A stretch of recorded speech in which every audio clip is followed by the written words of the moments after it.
The Farm Bill is one of the most important pieces of legislation from Congress. It impacts every single American because it sets policy for agriculture, nutrition, and other areas.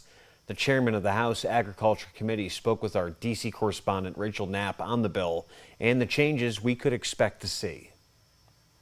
I think there'll be some improvements, refinements, or changes that are reflective of what we've heard from American farm families and Pennsylvania farm families. Pennsylvania Representative Glenn Thompson says the Farm Bill, which sets policy for nutrition, agriculture, research, and more, is still in the works, but it's likely to not be ready for final approval until December, almost 3 months past its deadline. Thompson says the delay will avoid any type of significant disruption, but in the bill, we can expect to see some significant changes. I think it's important that we do everything we can to strengthen that bottom line for dairy farmers. Crop insurance, universally, everyone asks us to protect crop insurance. We're going to do that, but I'd like to improve it as well.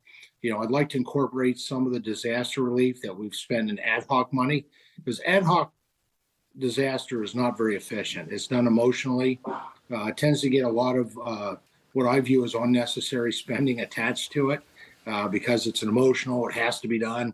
And if we can incorporate some of that into crop insurance, we can actually save significant dollars. Some of those dollars we can reinvest in places where we know that we need to, an increase in support for trade with the market access program, foreign market development program. SNAP benefits will also change. Over 41 million vulnerable Americans rely on these modest benefits, and most of them are temporary during tough times. In the debt ceiling agreement, Republicans push for tighter work requirements for able-bodied recipients without children.